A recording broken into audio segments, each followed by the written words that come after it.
they know that now. Everybody knows that now. That's 100%, right? Everybody knows they want dollars in their wallet now. So the US dollar could spread to 6 billion people. It would spread to 8 billion people if the Chinese didn't block it, right? It'll spread to all 8 billion people now. They don't all know they want to hold their life savings in Bitcoin, but that's growing at a massive rate. That's spreading like a virus. Every government knows they want to control their currency. The strong governments will. The US will. The Chinese will. The EU will. The weak governments won't, right? Afghanistan, and Venezuela and places with hyperinflation, Zimbabwe, they will lose their currency privileges because they're weak. And who will they lose them to? To the dollar, right? So what I think is happening is you're just going to see an explosion in the dollar, an explosion in Bitcoin, an explosion in demand for money moving over lightning rails. If you can move stablecoin over lightning rails, that would accelerate the growth of lightning, right? The killer application I want on my phone is a lightning wallet with USD stablecoin and then Bitcoin, and to be able to move either of them at the speed of light in a programmatic fashion. And I think they both win. Who loses? And this is the key.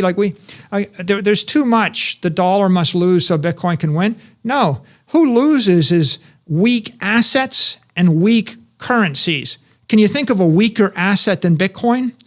Every other investment asset, right? Especially gold, silver, commodities, land, weak value stocks, and big tech stocks. They're all weaker assets. So you see money flow there's 500 trillion of them, by the way, right? We have 500 trillion in weak assets. If you got the 10 trillion from gold, we'd be up by a factor of 10. So I think that weak assets flow to the strong asset, and then weak currencies. How many currencies in the world are weaker than dollar?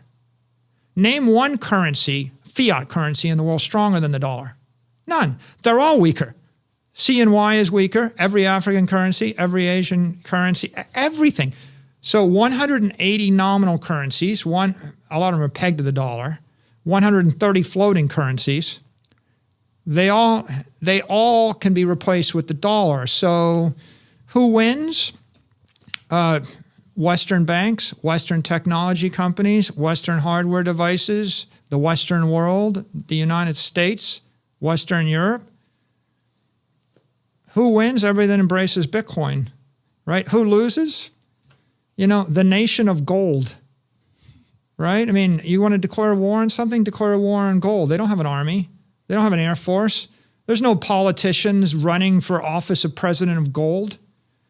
There's no city, state, country. No one is crying thinking that their way of life will come to an end if gold got demonetized.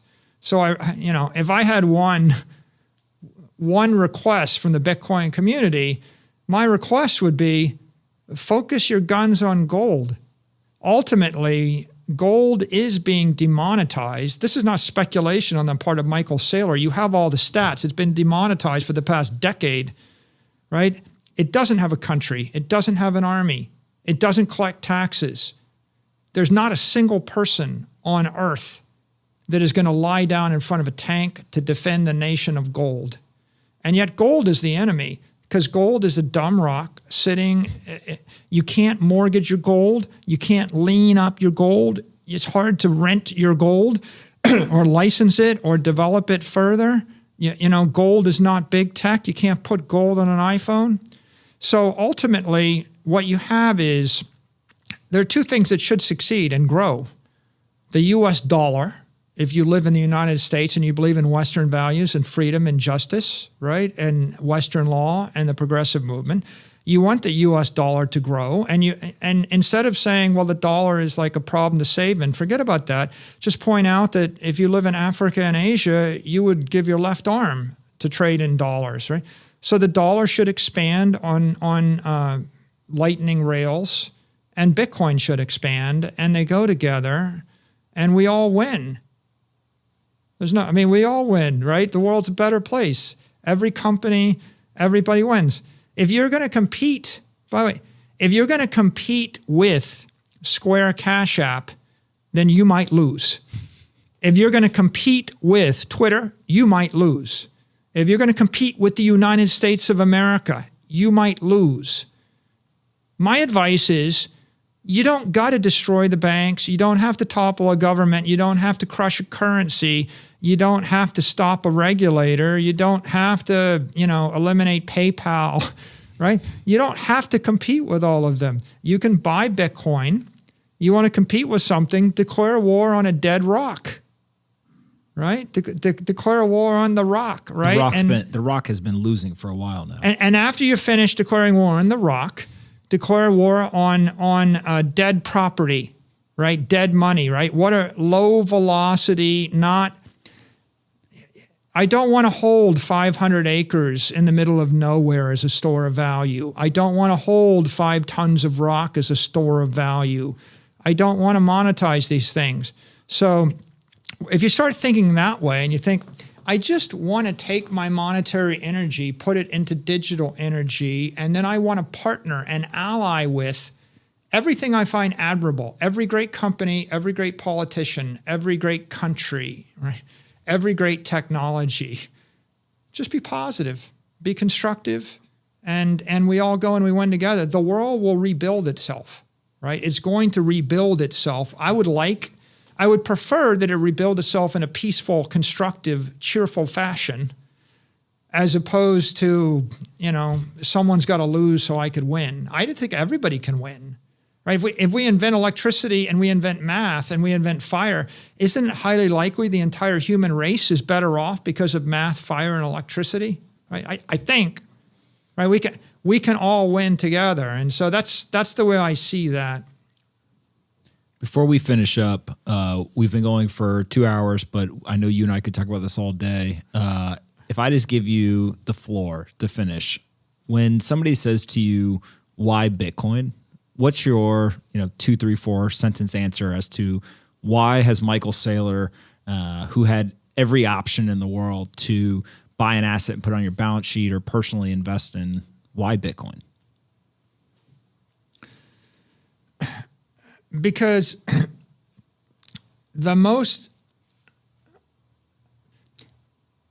I'd start by saying the human condition is elevated via the channeling of energy, and every great advance was a new form of energy, be it metallic energy in the form of steel or electrical energy or chemical energy. And Bitcoin is the next evolution of that, right? So the first reason is it's compelling and critical to the advance of the human race. The second observation is every successful investment idea in the 21st century was a digital transformation of music, digital transformation of entertainment, digital transformation of books, digital communications. Bitcoin's the digital transformation of everything else. Everything that didn't get transformed in the first chapter of the mobile wave comes next. So now we have digital transformation of gold, digital transformation of property, and digital transformation of energy. And for the first time in the history of the human race, you can literally take energy, transform it into something in cyberspace, store it forever, move it at the speed of light, program it, and eliminate the friction that is applied to that energy when it takes another form. Economically, energy is capital, right? We use the phrase capital. If you have digital capital, it's the digital transformation of capital, and capital is half of everything. If you sum up every piece of property, every corporation, the value of everything, it's all capital. You capitalized it. So if I capitalized everything and I stored it in 20th century instruments, I would store them in equity securities and bonds and titles to property. In the 21st century, I have the chance to capitalize the entire world economy and put it in a digital token we call Bitcoin. So why buy it? Because because it's half of everything. It's literally half of everything, and it is the platform. It's the foundation upon which we build the 21st century economy.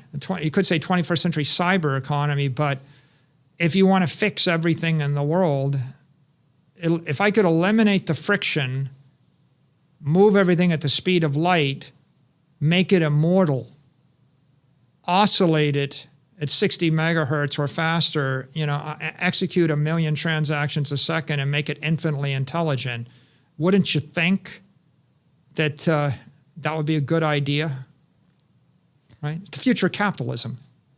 There's not very many people who believe in this more than I do, but you may be one of them, because I think you and I see eye to eye on all of this. So I appreciate you taking the time to come in here. I appreciate you two sitting around and watching this entire thing, coming and asking some questions. They'll be taking virtual laps for weeks now because you even hinted at the fact that you may be open to joining their union. I appreciate everyone watching at home. Please make sure you like the video, subscribe to the channel. Thank you to SoFi for sponsoring the Best Business Show. And we have lots and lots to go over after this conversation, but we'll be back tomorrow. And I think that's it. Go follow Michael on Twitter.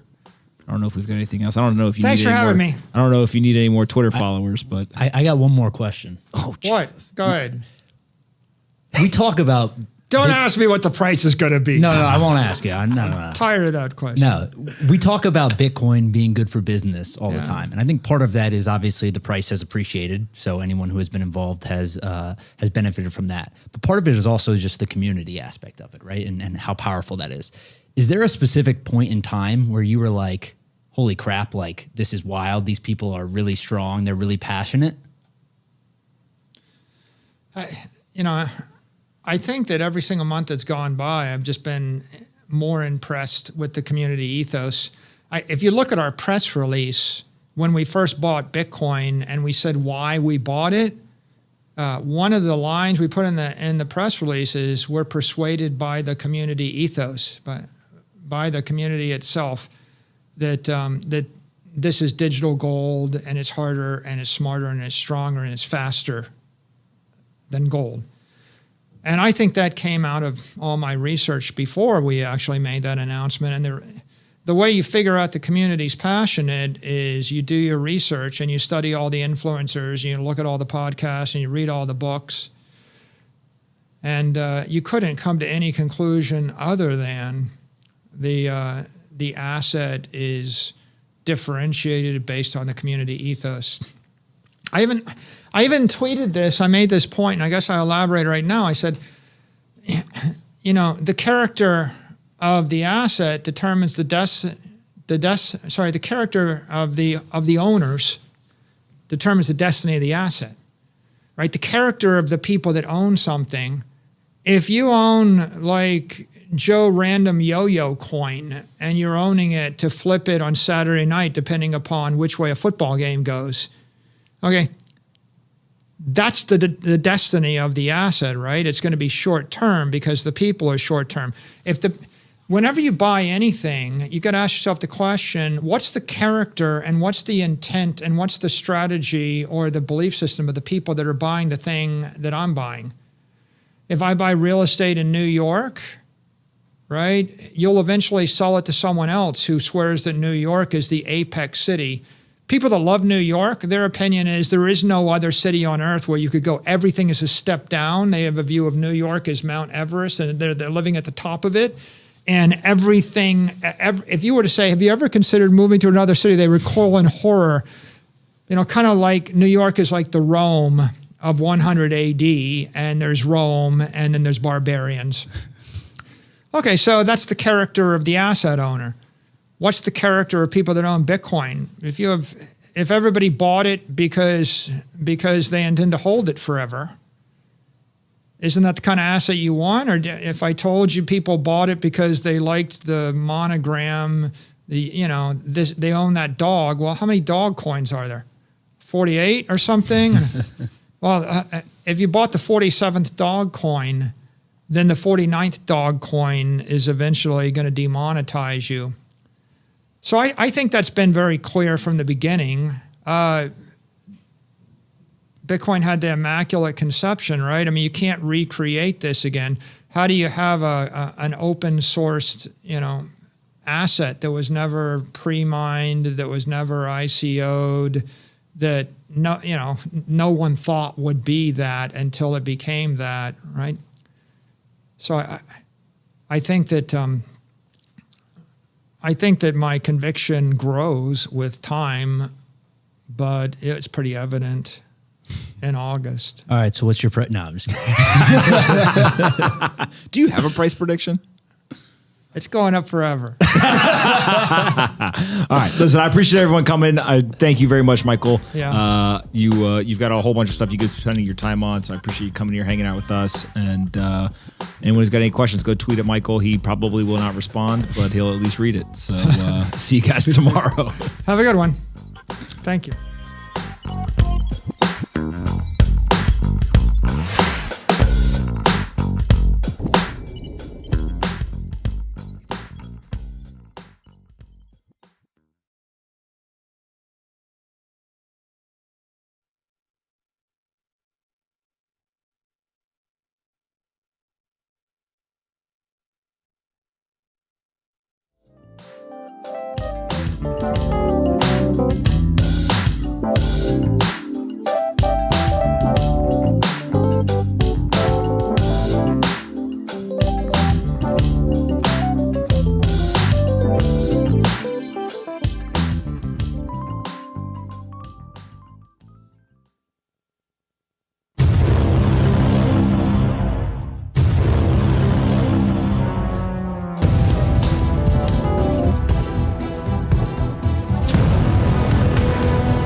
Good morning, everyone. Welcome back to the Best Business Show.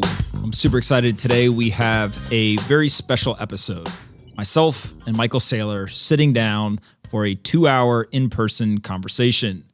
Michael and I recorded a podcast episode about a year ago, right after he announced that he was going to put a very material portion of his company's balance sheet into Bitcoin. And so maybe, Michael, we can start with kind of a 1-year update from when you actually decided to make that decision and how things have been going so far with MicroStrategy. Sure. Well, if you roll the clock back to July, we had $500 million of capital in our treasury. We were holding short-dated treasury securities and generating effectively like 20 basis points of yield on it. We'd seen a K-shaped recovery. Wall Street came back with a vengeance. Main Street was flat on its back. And it was clear there's monetary inflation. So we decided that we were going to lose a large portion of the $500 million in purchasing power if we didn't do something. My forecast then was probably like 25% inflation. And you could have got there just by looking at the S&P index. So I thought, $500 million minus 25%, like losing $125 million in 12 months is kind of like losing money at 2 to 3x the rate that the 2,000 people in the company were making money. So we either needed to give the money back to the shareholders or we needed to invest it in something. So the thought was, well, if we're a company, a Main Street company struggling against all the lockdowns with all the uncertainty, and we are doing it minus $500 million, it feels like a university giving up its endowment as it goes into a crisis, right? So that decapitalizing the company, it was a way to give the $500 million to shareholders. They would have put it in the S&P 500 and they would have got 34% on it. Mm-hmm. If we had done that. But we would have, in essence, left ourselves defenseless without any capital. So that was one strategy. The second was invest it all. I I would have bought 500 million worth of Bitcoin if I was a private company. I just would have walked out, bought all 500 million. I would have done it at whatever, $10,000 a coin. But as a public company, you got to think about your outside shareholders. And you can't, it's not like there's 10. You can't just go to the 10 of them, ask them what they want to do and get their buy-in. When you're public, you've got a shifting set of outside shareholders that are changing every minute of the day when the stock market is open. So the way that you actually handle this is a bit more sophisticated. What we did is we transparently, we telegraphed that we were looking at this. Our first press release was an announcement that we were going to buy back $250 million worth of our stock over the course of 12 months. And we were going to invest $250 million of our capital in hard assets. And we said, we're looking at everything under the sun, and Bitcoin was one of the things. So my first love of the Bitcoin community was, the way that I knew I liked all the Bitcoiners was one day later, some cyber hornet, some Bitcoiner goes, MicroStrategy is considering buying Bitcoin with $250 million. Now, as Bitcoin merged in there with gold, silver, commodities, equity, property, real estate, anything you could have imagined. But the Bitcoin community immediately picked up on that. I don't know how they do that, right? They must be scanning for this. Nobody else picked up on it. The stock was trading $120 a share. A week goes by. Literally, you announce you're going to spend $250 million and buy your stock back. You think it would move? Nope. Crickets. But the market had a week of notice. And then a week later, we stepped it up into the next gear, which is, okay, we're going to buy $250 million worth of Bitcoin. We made the decision. We're not splitting it across 6 assets, right? And it's a good thing we did, right? Because Bitcoin's up 332% in 12 months. Gold is down 7%. If we'd split it 50-50, 125 million of gold, 125 million of Bitcoin, right, it would have cost us billions. If we'd gone all gold, it would have cost us many, many, many billions. We'll come back to that in a second. So we had to do something, but the question is what? So we just picked Bitcoin. We made the decision, but we thought, this is going to be jarring for some people. Stock is around 122 at the time, right? To put this in perspective, the company's $500 million revenue generator, generating cash flow, and we have more than 500 million in cash and about 10 million shares. So the company's trading at 1 times revenue plus cash. We give back all the cash, the company trades at 1 times revenue, the stock goes to $60 a share. Right, so we're like 122, no one's really paying attention, but we said, well, maybe people think this is offensive, they're not going to like this, or it's too risky. How do you actually orange pill every one of your outside shareholders at the same time? Well, you can't. So the next best thing is we just offered to buy them out. So the idea is if you don't like this, we're going to buy you out. We're going to post $250 million to buy back shares at a premium. So we offered to do the buyback at up to $140 a share, which is, buyout premium. If you don't like it, then you sell your shares back to us at a profit. We wait 20 days. So the market trades for 20 days. And, in the first week, the market's trading on 135. Like people, so they're not even quite sure about the buyout. Then after a while, they start thinking, they're like, well, if I can put it back to the company at 140, then presumably maybe it's worth more. So the stock trades up a bit past the 140. And at the end of the tender period, we have about $60 million worth of shares tendered. Everyone that didn't like the strategy had 20 days to sell into the open market. And if you sold in the open market above 140, then why wouldn't you? And if you're still holding the shares at the end of the tender period and you don't like the strategy, you sell into the tender. So the result of the Dutch auction is we had $175 million of extra capital. We thought about it. We put out another press release. Okay, this is our primary treasury reserve asset. So the first notch was, this is a treasury reserve asset. The second step is, this is the primary treasury reserve asset. Then we bought 175 million more Bitcoin. So at that point, we're up to 425. million. The first tranche is in the 11,500 range. That was a little bit difficult. It was more difficult to do the second tranche because Bitcoin traded down. We had a loss. It traded down to into the tens and even, you remember that. So the second tranche we bought at 10,000 something because we're committed, right? And if you go pull the Twitter stream, there's all sorts of interesting commentary on our strategy. So you basically had done, let's call it up to that point, 425 million of a $500 million balance sheet. And you had rotated your shareholder base to people who were aligned with the strategy.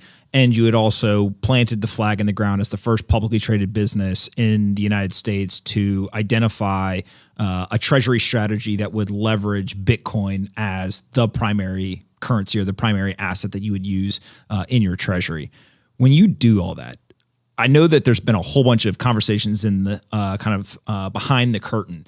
I don't need names, but what are other fellow publicly traded companies, other finance executives, people on Wall Street at that point?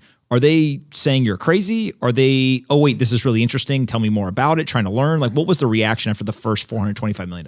I think it was largely ignored by every other publicly traded company. I don't think there's a lot of awareness or to it. When we did our due diligence checks, we found Overstock 2 or 3 years ago had a few $1 million of Bitcoin on his balance sheet.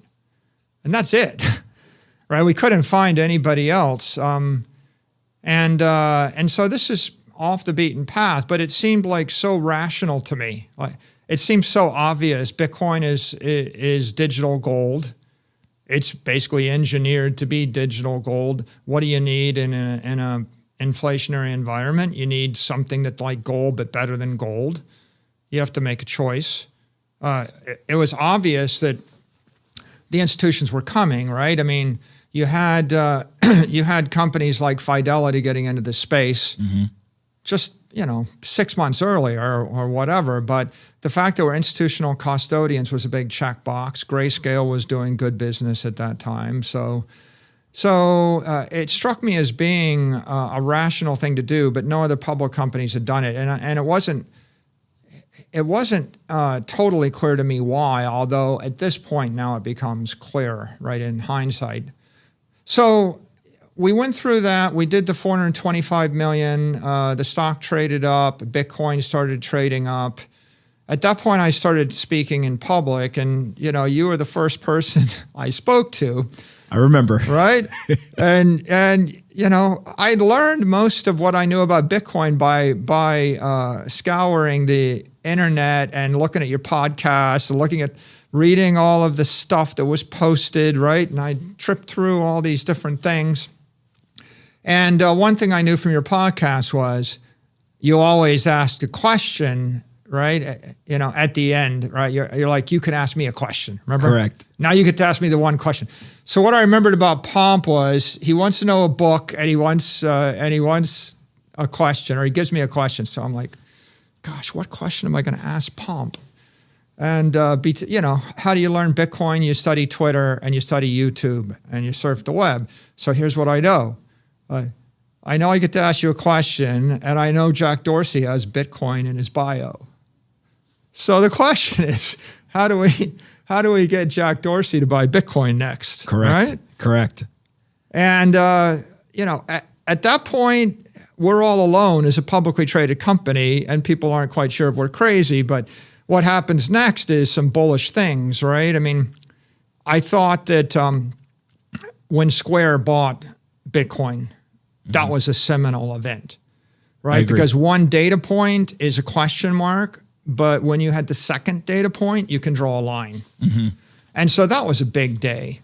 When PayPal announced support for Bitcoin and they started moving it, that was a big day. That was a data point, right? Those were the data points